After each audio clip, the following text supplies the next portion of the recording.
Hey, Dylan. Naturally, last year was your first year moving from high school to college football. What was the biggest adjustment you had to make during that period?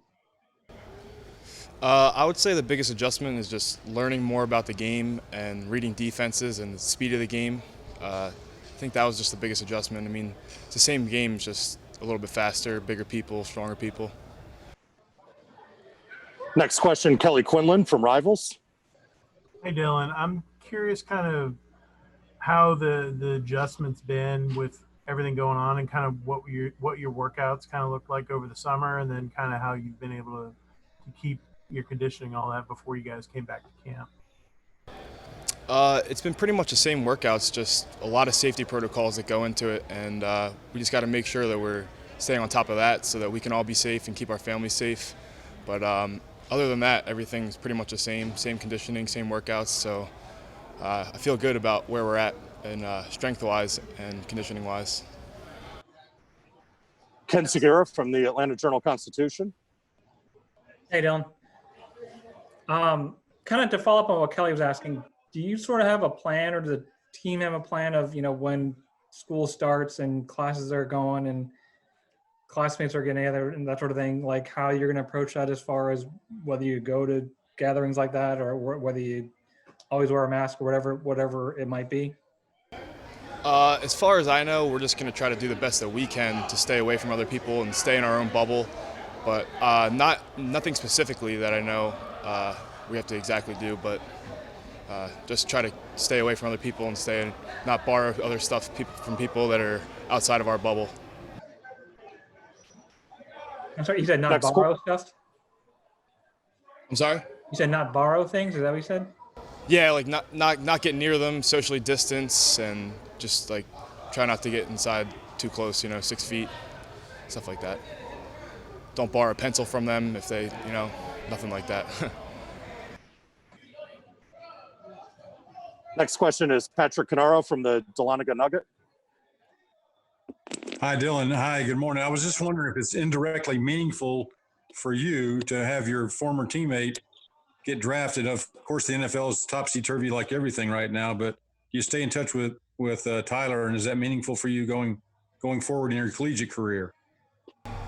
Absolutely. I got to know Tyler so well last year, and he was a great role model for me, and I try to FaceTime him every week if I can. I know he's really busy and stuff with camp, and he's grinding down there, but yeah, I try to learn as much as I can from him, and he's a great role model for me, and I'm glad to have him on my side for sure to look up to.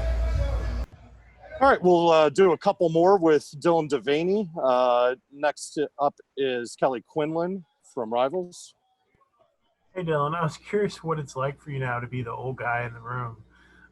You guys went from having the two Tylers, and now you and Dylan Leonard, the two old guys in your room with experience. What has that kind of experience been like in camp and trying to help guys like Billy? It's been good. Me and Dylan just try to be like the two Tylers last year, the way they helped bring us along, and we're just going to try to bring Billy along the same way and try to bring him up to speed, get him ready to play in some games for sure. Okay, we'll do two more with Dylan Deveney. We'll start with Rod McKenzie, and then we'll finish with Ken Segura. So go ahead, Rod. Hey, Dylan, did you concentrate on anything special, special in the off-season workouts, and was part of that regimen try to maybe change your body? And if so, how much do you weigh now?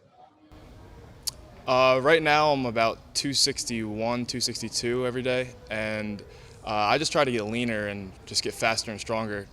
Don't put on too much weight, obviously, because I'm already heavy, but pretty much just try to get my body composition to be good.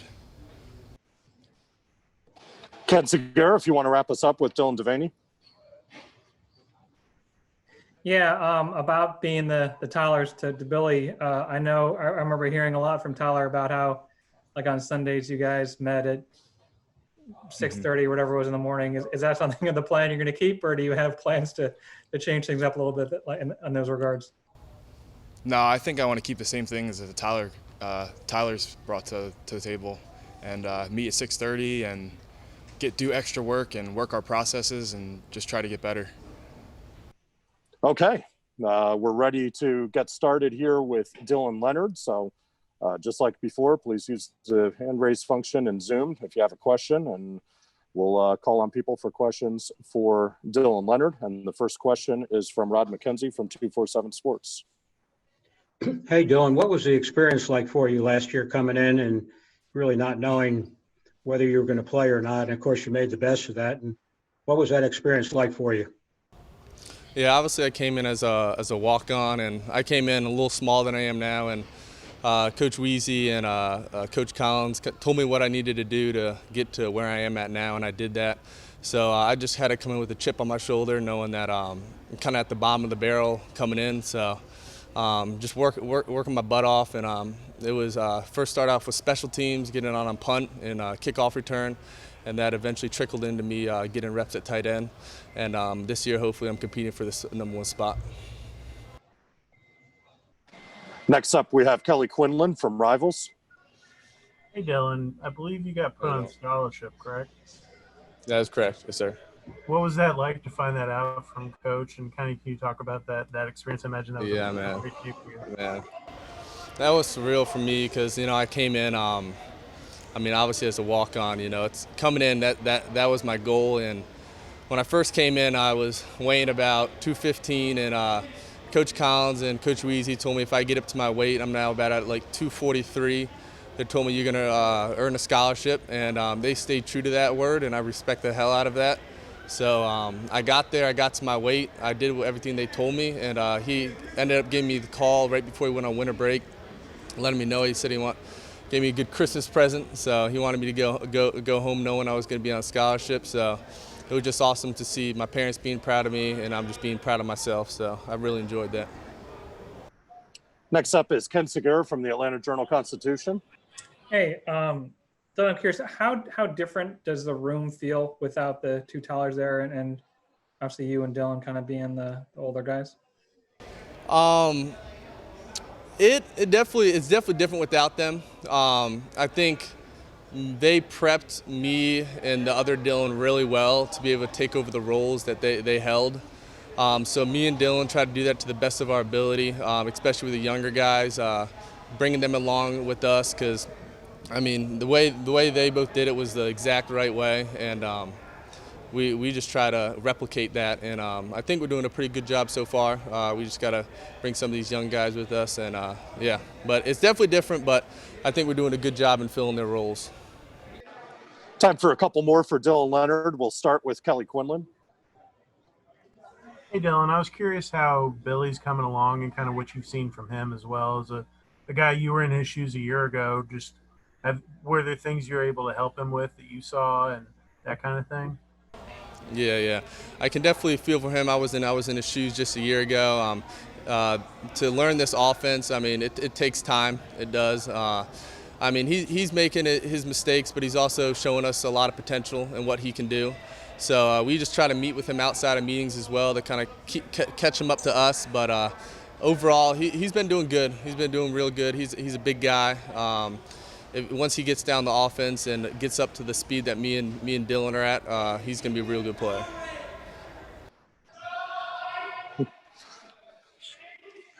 Are there any more questions for Dylan Leonard? Ken Segura from the AJC. This will be the last one for Dylan. All right. Dylan, I appreciate your time. I was asking other Dylan about just kind of how things might look, away from football once classes start and kids come back to campus. And I'm curious, I think broadly, as media, whomever, there's a sense that, once semesters start for football teams across the country, everyone's be going to the bars and the parties and so forth. And I'm curious, kind of how do you look at that, and what sort of things will you try to do to make sure that you guys as a team are healthy? Yeah, at the end of the day, I can say with full confidence, I feel completely safe here. The protocols put in forth by Collins and his staff are really unbelievable. They go one step and then beyond that step to make sure we're safe. At the end of the day, we can't control what other students do. There will be, I'm sure, some classes in person, but most of them will be online. But I feel completely safe here. I can say that with 100% confidence. I feel safer than I would be going home and having to go out. Everything's everything's that's put in place here is brought to us and it's completely safe. So, I mean, we can't control what other students do, but all I know is we can control what we do, and as long as we keep a bubble, we should have no problems. Very good. There is one more question for Dylan Leonard, Patrick Canaro from the Dahlonega Nugget, and this will be the last one for Dylan. Good morning, Dillard. Hi. You've come a long way in a short period of time, and I just wonder, it may be premature to ask, do you have a favorite route, your favorite pass route? You like going over the middle? Yeah, I like going on some. My favorite route is probably a dig. I like doing a little move at the top. Me and Wanye and Tariq always go back and forth about a little double move. I always get them on, but they're starting to catch up on me, so I got to switch it up a little bit. But I like going across the middle, going up for a ball. Yeah, that's probably my favorite. All right. Well, with that, we'll go ahead and start with our tight ends coach and our offensive special teams coordinator, Chris Wiesehan, and any questions for Coach Wiesehan. First question's coming from Kelly Quinlan with Rivals. I'm totally stunned. Kelly's always jumping in front of everybody. Go ahead, Kelly. It's your day. Thanks, Chris. I was just curious kind of what it's like in camp now without the two Tylers, and you got Dylan and now Billy. You have a much younger room now from an older room. Kind of What have you seen from those guys? Well, I think the Dylans have kind of acclimated into that leadership role, whether it's the group chats, getting guys to breakfast. We're always first, taking pictures and making sure everybody's there. And then the Tylers are still a conduit, so they're still in our group chat. So the narratives that I was trying to explain to the Tylers last year about life after football, whether it's selling real estate like Cooksy's doing, or the narrative of what's going to happen in the NFL, those other players are getting the information back from them in real time of what's really going on. So it really reinforced what we were growing last year. And now it's come to fruition with obviously Cooksey doing so well in real estate, and now Tyler Davis, in the infancy of an NFL career and what you have to do to be a pro, and how he's acclimating at the NFL, and all the things have been in place as far as our process, and the guys can see it happening in real time for Tyler and Tyler. Next up, Rod McKenzie from 247 Sports. Hey, Chris, how you doing? Good. How are you, Rod? I'm doing great. Hey, with the two Dylans, when you went back and looked at film of how they played last season, what did you see, and what are you looking for them to improve on? Well, I think they both, assignment-wise, were really strong, and they did a really good job. I think for both players, we're looking for growth and physicality. And if you look at Dylan Leonard going from really 215 to 243, that's going to really add to his game. You look at Dylan Deveney, not a lot of inline blocking as a 6 games in high school football player, and then a prep school, and really he was spread out wide, playing wide out. So we're looking really to grow them from a physicality standpoint. They've done an excellent job, and I know you don't have pads on, and we're playing clean football out there, but they've done a good job. Hand placement, foot placement, eye placement, and really accelerated in that area of their game. And we think we put the plastic on next week, we're going to like the results. Next question is Ken Segura from the Atlanta Journal-Constitution. Actually, I guess now that you brought that up, I mean, can you share kind of what the plan is as far as pads and how that'll go?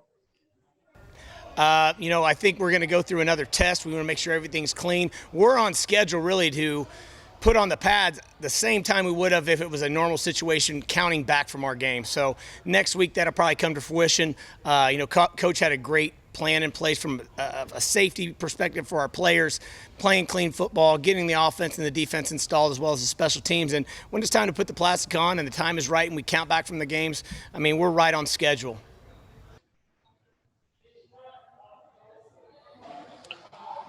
Kelly Quinlan. Chris, can you talk a little bit about the field goal situation, the kicker deal, and kind of what you're going to be looking for in the guys that are competing for that, and then your expectations there? Yeah, consistency and put it through the uprights. And if you go out to practice, which you guys haven't been able to, we got a slew of guys that are really pounding the ball, so we're excited about that. There's really good competition. Iron sharpens iron. Coach Collins has made a lot of the competitions fun with a lot of pressure situations on those kickers, and our team's been involved. And we even let Chewy kick a field goal the other day, and he hit it, so that was pretty impressive. So, Chewbacca always shows up, that Sith. Next question is from Rod McKenzie. Hey, Chris, everyone knows about, the two Dylans and of course now Billy Ward. Is there anyone beyond them that's helping you out with the depth at that new position? Yeah, I think if you looked at Jack Coco, you won't recognize him. He's down to 238. He's running with Curry. He knows the offense. He's an astute kid, a really good physical player, and he's catching the football well. I think you look at Chewy.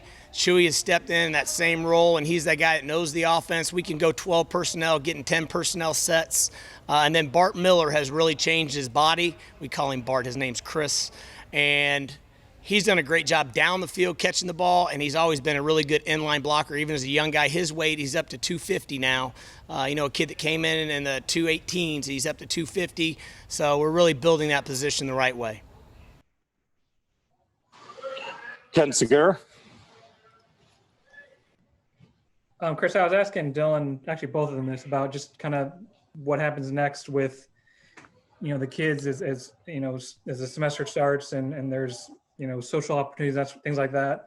Kind of what are your hopes, expectations for the team as far as, going to class and being out or not being out and, when they're not doing football stuff?